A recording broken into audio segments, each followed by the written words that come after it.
Je vais demander à ceux qui sont assis, qui le peuvent, de se lever.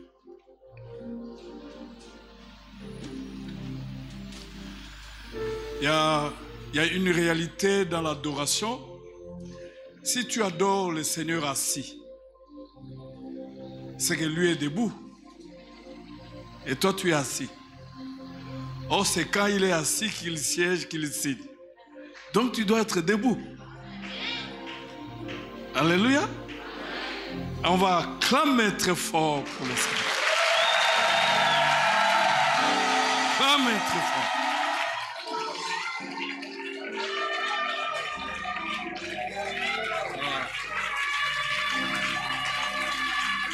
Oh Dieu.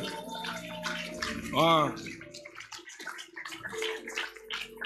Il faut être humble. Élève Dieu pour qu'il te tire vers le haut. Et c'est pas assis. Même en chambre, à genoux, toi, loue le Seigneur. Et quand il est debout, il fait des choses. Il se lève. Je vous propose deux textes. Aujourd'hui, nous avons les élections, donc je vais parler un peu et puis on va prier. Et hier, je suis allé à la commission électorale. Vous êtes une commission électorale dépendante du Saint-Esprit, pas une commission électorale indépendante. Donc, vous devez faire les choses dans la crainte de Dieu. Mais c'est bon, n'est-ce pas, de choisir des dirigeants responsables. Je vais parler de Joseph. Je commence avec Genèse 41, 50 à 52, qui dit ceci. Avant la première année de famine, il naquit à Joseph 2 fils, et lui enfantant Anasta, fille de Potiphéra, prêtre d'Or. Joseph donna au premier-né le nom de Manassé. Dites après moi, Manassé. Voilà, car, dit-il, Dieu m'a fait oublier toute ma peine et toute la maison de mon père. D'autres versions parlent de la séparation. Il donna au second le nom d'Ephraïm. Dites après moi, Ephraïm. Et car, dit-il, Dieu m'a rendu fécond dans le pays de mon humiliation. Alléluia. Je connais une famille où le papa donnait à l'enfant Nalembi. Donc, il voulait s'adresser à sa femme. Donne le nom à l'enfant Nalembi. Et la maman donne à l'enfant le nom Makamunamona. Donc, finalement, quand papa appelle Nalembi, l'enfant ne connaît pas, mais papa connaît. Et quand maman appelle Makamunamona, l'enfant ne connaît pas. Et vous avez des familles comme ça. Mais ici, Joseph, pas de souvenirs. Il donne le nom de Manassé et d'Ephraïm. Nous prenons Genèse chapitre 50, 19 à 21. Voilà. Genèse chapitre 50, 19 à 21. Joseph leur dit, soyez sans crainte, en effet, suis-je à la place de Dieu? Vous avez formé les projets de me faire du mal. Il y a des projets qui ne réussiront jamais dans ta vie. Dieu l'a transformé en bien pour accomplir ce qui arrive aujourd'hui et pour sauver la vie d'un peuple nombreux. Maintenant, soyez donc sans crainte. Je vais pourvoir tous vos besoins et assez de vos enfants. Et il les consola en parlant à leur cœur. Est-ce qu'on peut acclamer la parole? Très bien. Nous pouvons nous mettre. Ça fait du bien quand nous sommes dans la présence de Dieu, les chansons, Et tout ça, c'est que j'ai toujours... je suis en train de prier.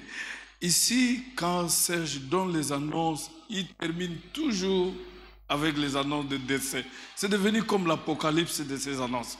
Je suis en train de prier pour que les choses changent, qu'on s'arrête seulement un dimanche aux actions de grâce. Alors, j'ai intitulé cette petite exhortation « Dieu écrit droit par des lignes courbes ».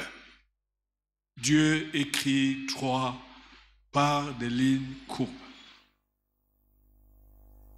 De voir, quand tu vois que, n'est-ce pas, tu es en train de tourner en rond, Dieu, lui, il voit des lignes droites qui amènent vers le terminus, la destinée. Lui, il voit des lignes droites, toi, tu vois des lignes courbes. Peu importe l'impression que tu as, que tu traînes le pied, que tu tournes en rond, et si vraiment c'est Dieu qui est l'auteur de ta vie, il sait ce qu'il fait. Il connaît là où tu arriveras. Et il va prendre les choses, n'est-ce pas, à main et t'amener jusqu'au bon port. Il t'amènera au bon port. Alors là, nous avons l'histoire d'un jeune homme. Il a le rêve quand il avait 17 ans, mais il a connu les hauts et les bas pendant 17 ans aussi. Joseph. Joseph est l'enfant de Rachel. Ils sont nés à 2 avec Benjamin, mais ils étaient à 12, les enfants d'autres mamans. Évidemment, les enfants ils ne sont pas heureux dans des familles polygames. Ce n'est pas toujours des choses. Il a eu le rêve venu de Dieu, et il a raconté à ses frères, ils étaient jaloux. Il a raconté à son père, il était aussi pas content de ces rêves-là parce que c'était un rêve de l'élévation. Et bien voilà, ils avaient de la jalousie, de la haine, ainsi de suite. Mais aussi, Joseph est passé par les hauts et les bas. Il est passé par le citerne, et il est allé travailler comme un domestique. Il a lavé aussi les assiettes. Un premier ministre, son école, ce n'était pas l'université. Il est passé, il a lavé les assiettes, servi à table, ainsi de suite. Mais il est passé aussi en prison, là où il y a des criminels, alors qu'il n'était pas criminel et innocent. C'était ça. Et il est devenu Premier ministre. Aucune de ces circonstances, aucune de ces réalités ont détruit le rêve que Dieu avait mis en lui. Mais il est passé par des moments difficiles, des moments compliqués. La première chose que je me dire est que très souvent, quand vous lisez les grandes histoires des grands hommes, c'est passé par des grandes épreuves, des grandes humiliations. Ça a toujours été de voir des moments où Dieu le préparait. Je lisais l'histoire d'Idaosa qui est déjà décédé. Il était transporteur dans un grand marché au Nigeria. Mais Dieu a fait des choses, devenu un grand pasteur. Il a prêché, je crois, dans plus de 50 pays. Et il est devenu un homme très riche. Il était transporteur. Les gens l'ont vu transporteur. Et les gens l'ont vu aussi grand prédicateur. Un homme avec beaucoup d'argent dans sa vie. Il est passé quelque part. Et nous le voyons dans la vie de Joseph. Joseph, ses frères ne sont pas contents, même son père. ses frères sont en train de le jalouser. Et finalement, quand il se retrouve, n'est-ce pas, Joseph est allé voir ses frères. Et ses frères, le voyant à distance, disent, voici le faiseur des songes qui viennent nous voir, nous allons les tuer et nous verrons ce que deviendra ces songes. Nous allons les tuer. Mais Ruben, qui était parmi les frères, n'est-ce pas, dit non, ne versons pas le sang de nos frères, notre frère, et on va le mettre dans le citerne, on va le dépouiller, ainsi de suite. Et ben voilà, on dira à son père qu'un animal l'a tué. Et après, finalement, on l'a mis dans le citerne. Et dans le citerne, il y a eu des marchands, des Égyptiens, des Madianites plutôt, qui passaient. Et finalement, on a vendu Joseph. On a vendu Joseph. Mais même quand il était dans le citerne, le rêve était toujours là. Le citerne ne pouvait jamais avaler le rêve de Dieu. Dieu a précédé même tout le projet de ce frère dans le citerne. Il a avalé toute l'eau qui était dans le citerne. Et Joseph s'est retrouvé dans le citerne avec l'eau, avec un citerne sec. Et il n'y avait pas l'eau parce que Dieu avait précédé ces choses. Joseph a eu ses premiers ennemis, ce sont les membres de sa famille. Tu peux avoir les ennemis, les membres de ta famille. Mais la Bible dit, il faut aimer les ennemis, il faut les bénir, il faut même prier pour eux.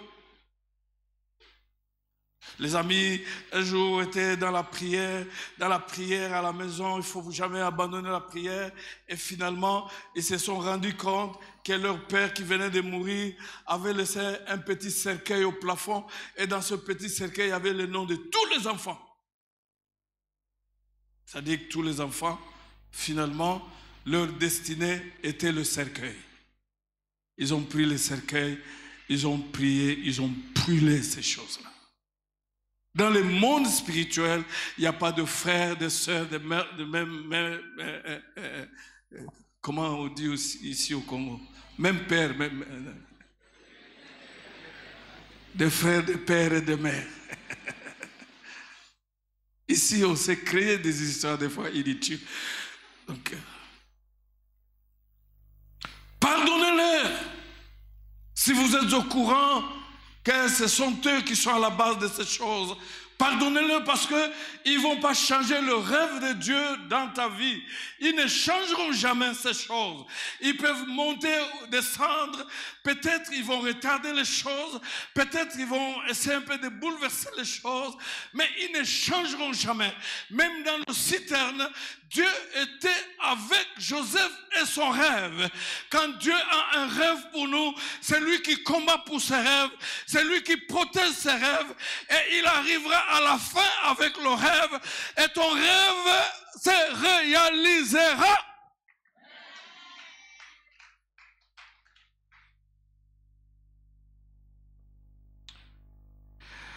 Et le marchand passe. Quelle humiliation, d'humiliation en humiliation, parce que finalement, avant de payer un esclave, on devait vraiment l'observer s'il n'était pas malade, s'il était en bonne santé et tout ça. On a dépouillé Joseph pour vérifier s'il était en très bonne santé et tout ça.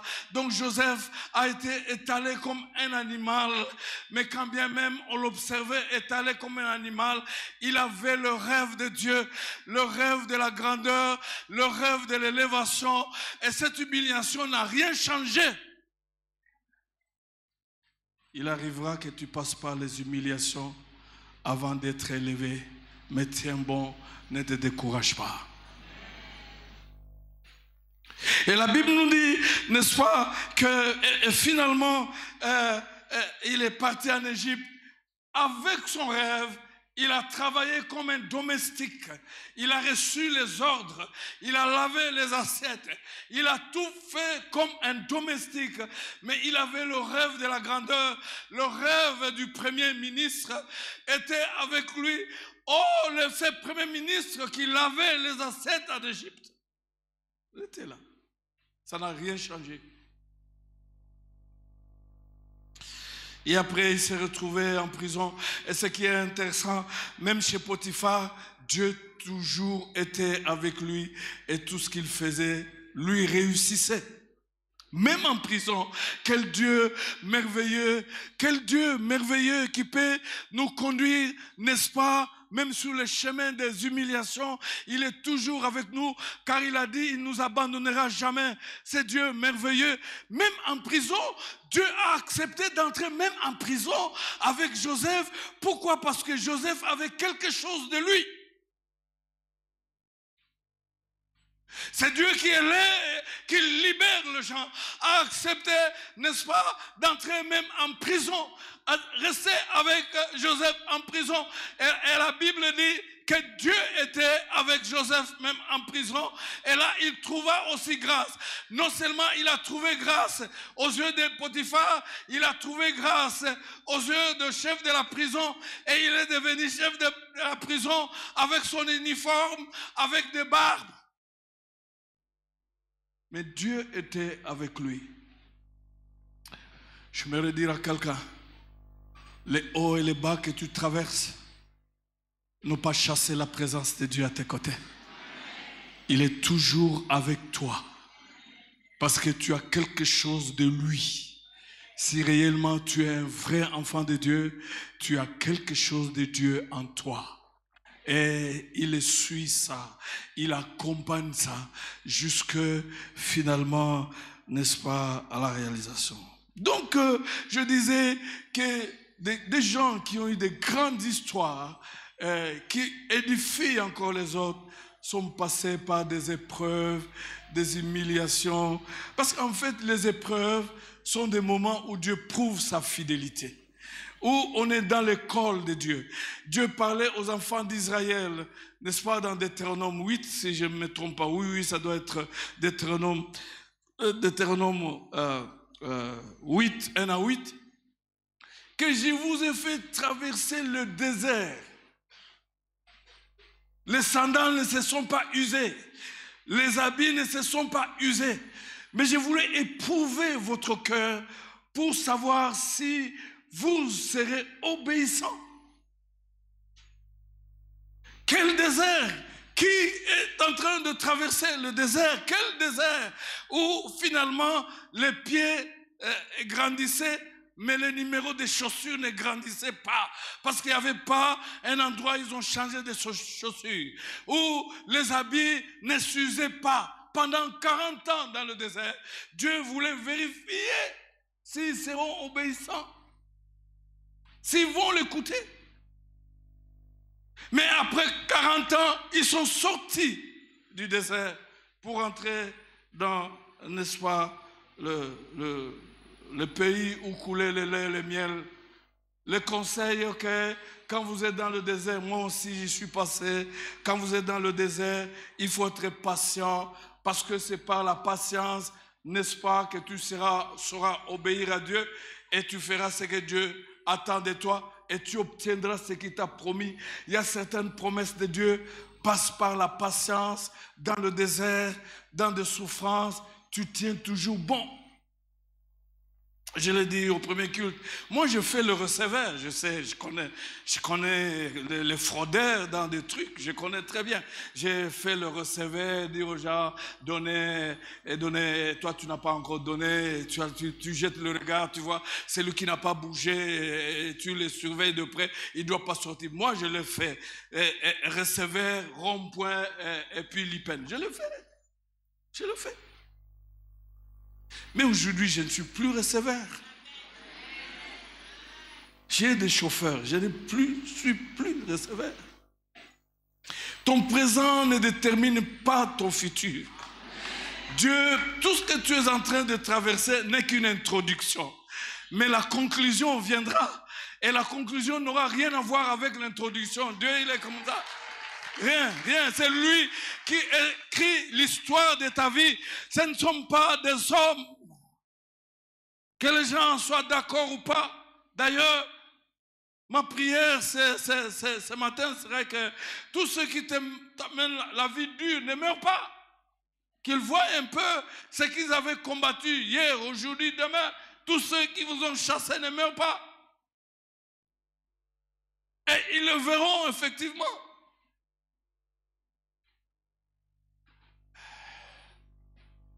Vous êtes là? J'ai souffert de la faim dans cette ville. Je me rappelle une fois, à l'époque, c'était en 82, nous avions le bus Thomson, ça vous prend à Kingasani, ça passe par l'Ista, Ista Gombe, il y avait Ista Gombe, et puis IBTP, et puis ça vient le terminus sur le campus. J'ai souffert de la faim. Où là, vous étudiez jusqu'à 18 heures et on respecte le temps. Et à 18 heures, tu dois retourner à Kingasani et tu n'as pas le billet, tu n'as pas le transport. Et si tu rates, tu dors ici. Tu n'es pas logé. Des fois, tu dois te battre parce qu'à l'époque, on donnait, il y avait la restauration. Tu dois te battre pour te faire comme un moineau. Et puis avec les autres, tu manges un peu du riz que les gens laissent. Ça dit 82, 83. Je me rappelle un jour, rentrer, on quitte ici à 18h, Kingasani ici à 20h, et vous êtes chez un cousin, et tout le monde t'attendait pour manger.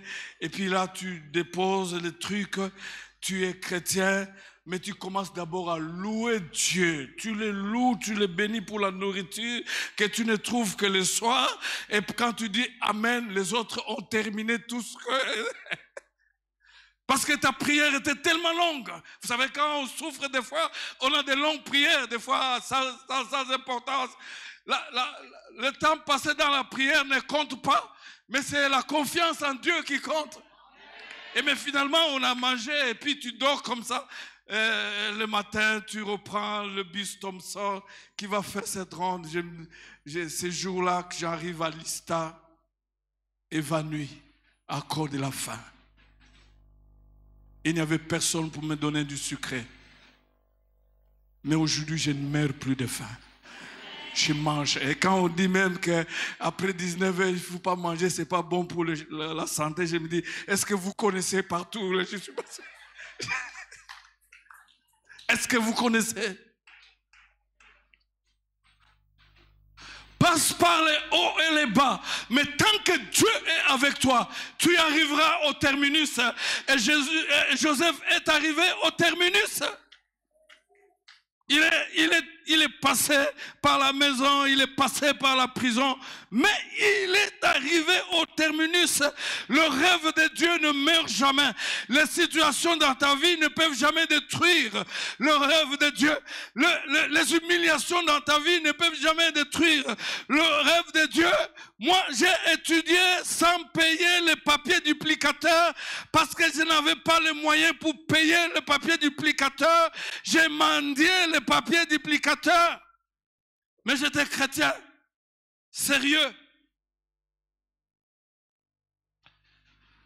C'est pourquoi quand je vois les étudiants aujourd'hui, il faut faire quelque chose pour les étudiants. Parce que je les comprends mieux, je sais. Un jour, un frère arrive ici au home, les étudiants lui présentent à manger, il mange, mais il sent que dans ce qu'il mange, il y a à la fois le goût du Thomson, le truc là, pas le poulet, les cuisses, et puis le goût de matembele. Dans le même repas, il bouffe et puis il pose la question, mais je ne comprends pas cet espace. C'est un repas très spécial. Il dit non, mange d'abord, nous allons te raconter après. Ah, il mange, il dit mais raconte-moi. Il dit non, nous avions acheté les cuisses. Non, on nous a donné les cuisses, on a préparé. Et puis on a laissé la sauce là. Et puis après, on nous a donné les Thomson, nous avons préparé avec la même sauce. Et puis quand on nous a rien donné, nous avons pris le matembele là, nous avons préparé. C'est là où tu as un mélange de goût. Mais ils sont passés par l'université. Mais aujourd'hui, ce sont des ministres. Ils sont passés par l'université. Aujourd'hui, ce sont des PDG. Ils sont passés par l'université. Toute cette souffrance n'a pas détruit le rêve de Dieu dans leur vie parce qu'ils sont passés par l'université. Moi, le jour à venir, je vais demander l'autorisation à tous les professeurs qui sont ici parce que d'autres ont fait le jardin. Ils ont fait le jardin ici. Ils ont vendu les légumes ici. Je les connais. Mais aujourd'hui, ils sont professeurs d'université. Ils sont passés par le haut et le bas. Mais tout ce qu'ils ont enduré n'a pas détruit le rêve de Dieu dans leur vie. Des fois, ce qui leur manque aujourd'hui, c'est l'humilité pour venir témoigner ici en public que jeunes gens, nous sommes passés par là. C'est la raison pour laquelle, n'est-ce pas, Dieu a dit à Israël que quand vous habiterez de grandes maisons, quand vous aurez de grandes richesses, n'oubliez pas Dieu. Et ne dites pas que ce sont nos efforts. Dites que c'est Dieu qui nous a donné la force pour avoir ces choses. C'est Dieu qui nous a donné la force à terminer pour devenir médecin, pour devenir professeur, pour devenir quiconque. C'est Dieu. Voilà un enfant de Dieu véritable. Toute sa vie, il reste toujours reconnaissant. Et quand il est reconnaissant, il s'engage à continuer à servir Dieu. J'ai jamais eu peur des étudiants qui sont passés ici et qui sont devenus des ministres parce que je connais une partie de leurs secrets. Je vais aller vite, on va prier. Alors la Bible dit que finalement Joseph arrive en Égypte. Quand Dieu a commencé le projet de Joseph n'avait pas de visa, Joseph n'avait pas de billet pour arriver en Égypte. Mais Dieu disait que son élévation, c'était en Égypte. Parce qu'à ce moment-là, il n'y avait même pas le pays d'Israël. Il n'y avait pas une royauté en Israël. Mais Dieu disait, il doit devenir premier ministre, deuxième personnalité. Et c'est très intéressant la vie de Joseph. Ça m'encourage beaucoup. Parce que Joseph, à la fin, quand Dieu conclut sa vie, il dit, je suis devenu plus grand que Pharaon. Pharaon, c'était comme, on dirait aujourd'hui, le président des États-Unis. Mais il n'avait pas de billet, il n'avait pas le visa, il devait passer par le citerne. Et après le citerne, il devait avoir le visa et il devait avoir le transport pour aller en Égypte, afin de devenir premier ministre.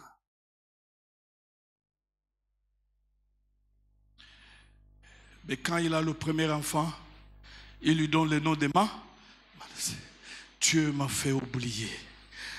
Dieu m'a fait oublier. Est-ce que je m'adresse à quelqu'un? Tu vas oublier dans peu de temps. Il dit, Dieu m'a fait oublier le douleur. Dieu m'a fait oublier le douleur. Dieu m'a fait oublier la honte. Et quand nous lisons, n'est-ce pas, Ésaïe 54, verset 4, Dieu dit, je te ferai oublier la honte de ta jeunesse. Moi, Dieu, je te ferai oublier la honte de ta jeunesse. Il donne le nom, quel nom symbolique, mais quel nom plein de l'histoire. Plein de l'histoire. Malgré les souffrances, malgré le soutien de Dieu, mais il avait toujours dans son cœur le douleur qu'il a subi, le douleur dont il était victime, les souffrances et les humiliations. Il en avait. Et il fallait un signe pour mettre un terme à l'histoire de sa vie. Et je voulais m'adresser à quelqu'un que dans les jours à venir, il y aura un signe qui va te dire que l'histoire inutile, négative est terminée. Et toutes les fois, quand il appelait Manassé, il se rappelait de la fin de l'histoire inutile. L'histoire inutile. Manassé, il m'a fait oublier les douleurs même de la haine de ce frère, les douleurs et les humiliations, les douleurs. Quel premier ministre qui est passé par la maison de la servitude. Joseph est entré en Égypte comme esclave. Et c'était ça la porte. Mais il n'a pas terminé comme esclave. Il a terminé comme premier ministre. Il est entré comme esclave, mais il a terminé comme premier ministre. C'est Dieu qui conclut l'histoire de son vrai enfant. Ce ne sont pas les hommes. Ce ne sont pas le regard des hommes. Mais c'est Dieu.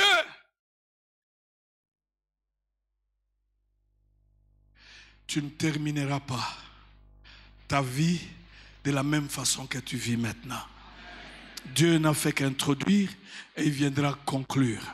C'est pourquoi tous ceux qui racontent de ta vie, qu'ils mettent la virgule au lieu de mettre le point. Parce que c'est lui qui est l'alpha et l'oméga qui viendra mettre le point. Parce qu'il est oméga.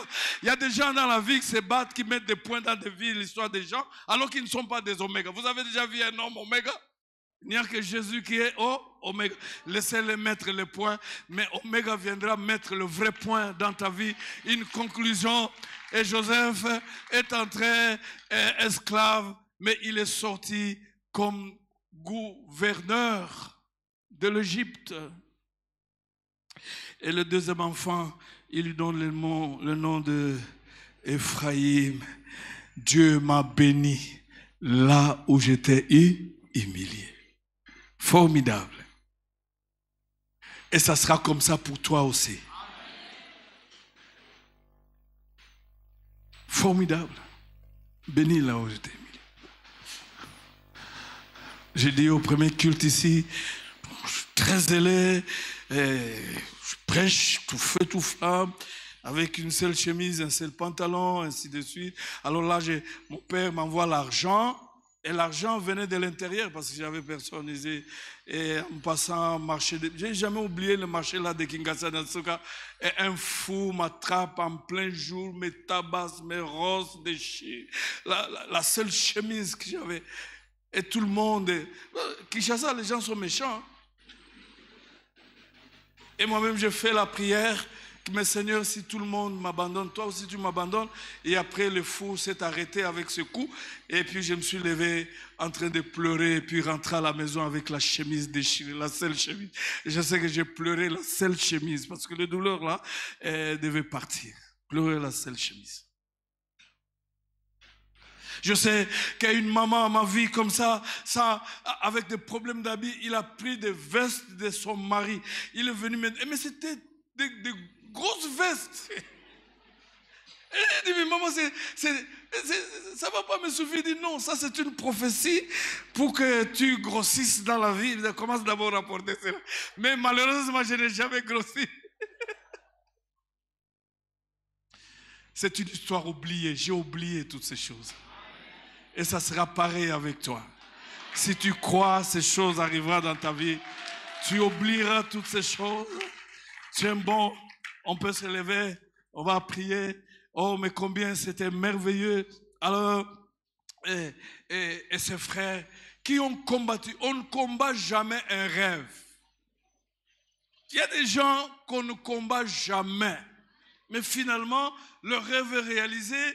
Il est premier ministre et les frères viennent, n'est-ce pas, se repentir, confesser. Je te dis, dans les jours à venir, ils viendront. Ne les chasse pas, il faut les accepter comme Joseph.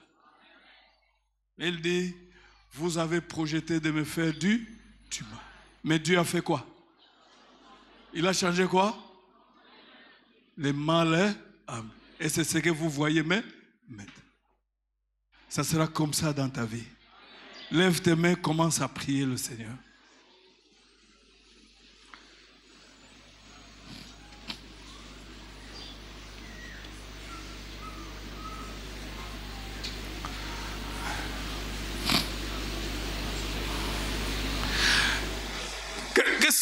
Que ces réalités que tu traverses ne t'éloignent pas de ton Dieu.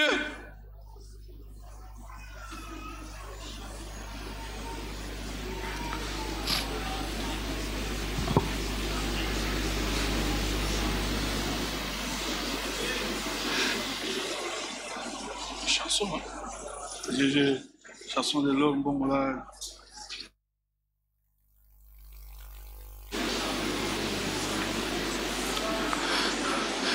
Ton désert ne changera jamais le rêve de Dieu.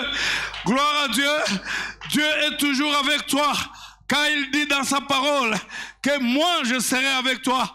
Parce que tu as du prix à mes yeux.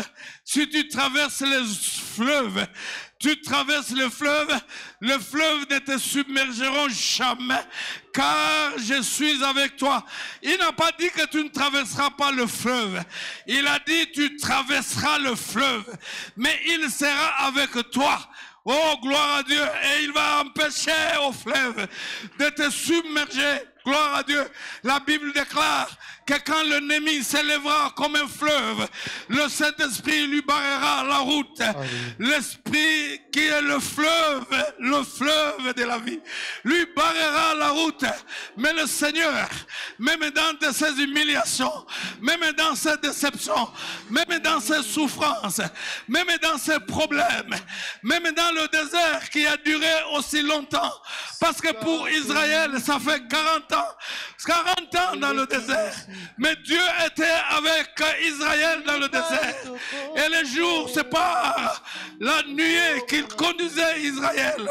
Et la nuit par la colonne de feu. Et il y avait la manne qui tombait. Dieu combattait avec Israël. Dieu se battait. Dieu luttait pour le faire entrer dans le pays de la promesse. La Bible dit que quand tu traverses même le feu, tu n'as rien à craindre, car je serai avec toi et le feu ne te brûlera jamais. Gloire à Dieu, parce que le feu dévorant est avec toi. Le feu de la situation de souffrance, c'est ce que tu endures. Mais il y a le feu dévorant, c'est lui qui est avec toi, c'est lui qui t'accompagne, et le feu dévorant, il va dévorer le feu.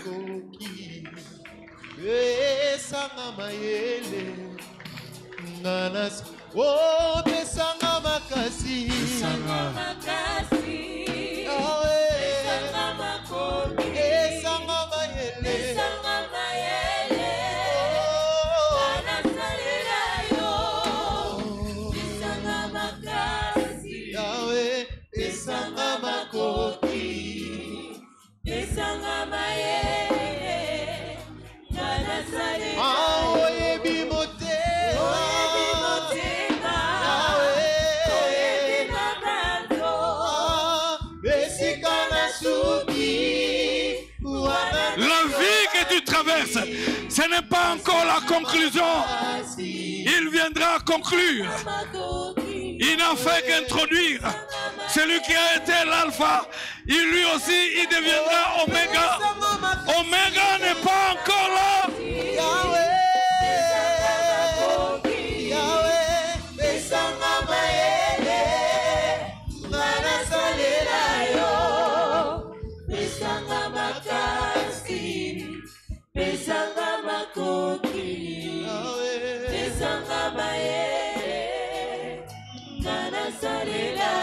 Lève tes mains. Joseph, il dit à ses frères, vous avez projeté le mal, vous avez mis des obstacles, mais Dieu a changé ces obstacles aux escaliers pour que je monte et à devenir le premier ministre. Tu vas prier le Seigneur que tous les obstacles,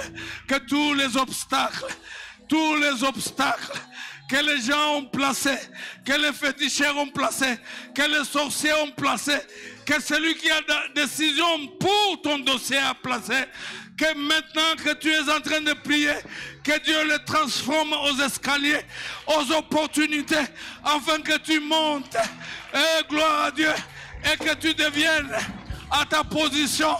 Dieu va te positionner. Il fallait passer par les escaliers, mais c'était des obstacles au début. Ils ont mis des obstacles, des bâtons sous la roue, des histoires inutiles. Et Dieu qui était derrière son rêve, gloire à Dieu, et il est venu. Il n'a pas enlevé ces obstacles, mais il les a seulement transformés à des escaliers pour qu'ils montent. Et je voulais dire à quelqu'un que ces obstacles soient transformés à des escaliers, que ces obstacles, Que ce soit des hommes, soient transformés à des escaliers et que tu montes sur ces hommes. Que ces obstacles, que ce soit des paroles de malédiction, que ces obstacles, que ce soit des paroles de féticheurs, que ces obstacles, que ce soit transformé dans les escaliers afin que tu montes. Tu vas monter sur ces obstacles qui ont été transformés à des escaliers dans le nom puissant de Jésus. Tous ces obstacles dans tous les domaines de ta vie soient transformés.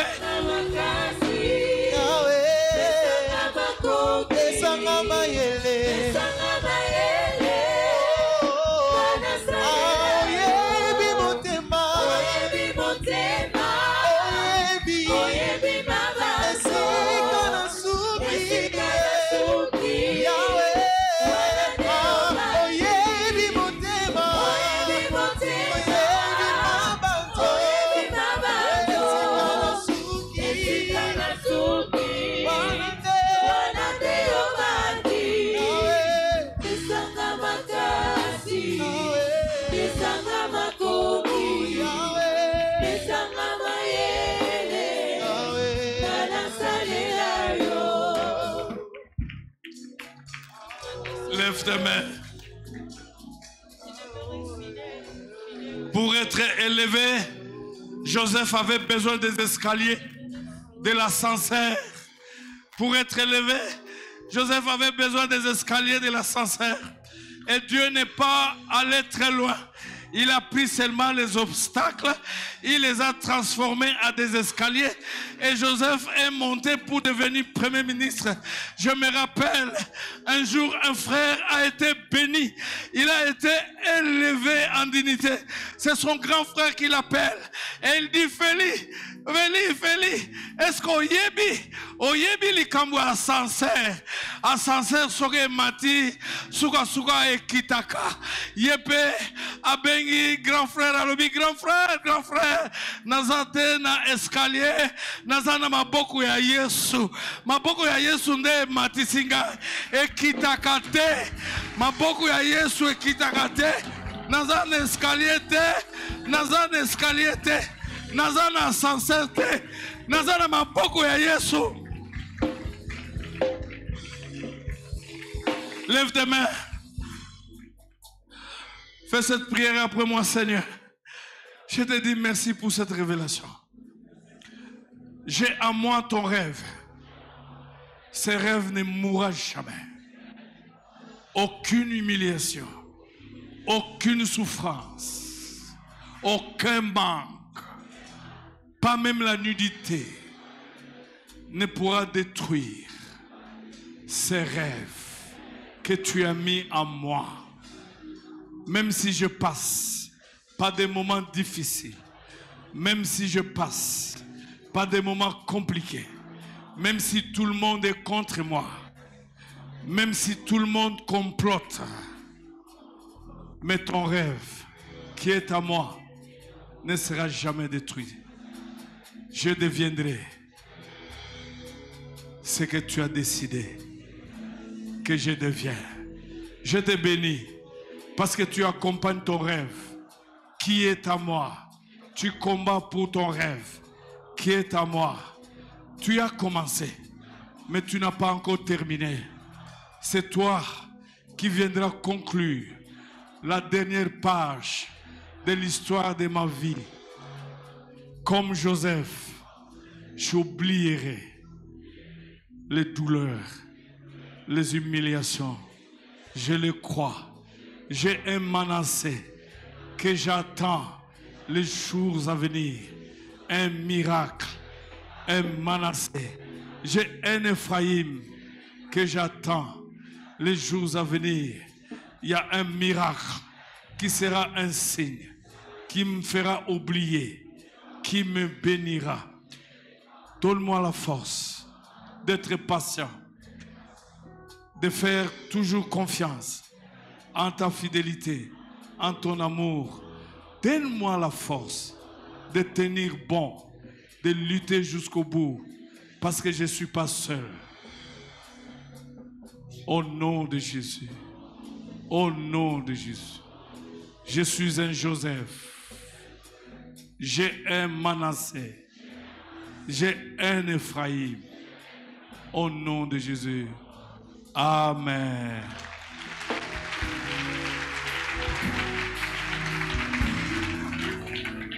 Déjà les élections peuvent vite passer.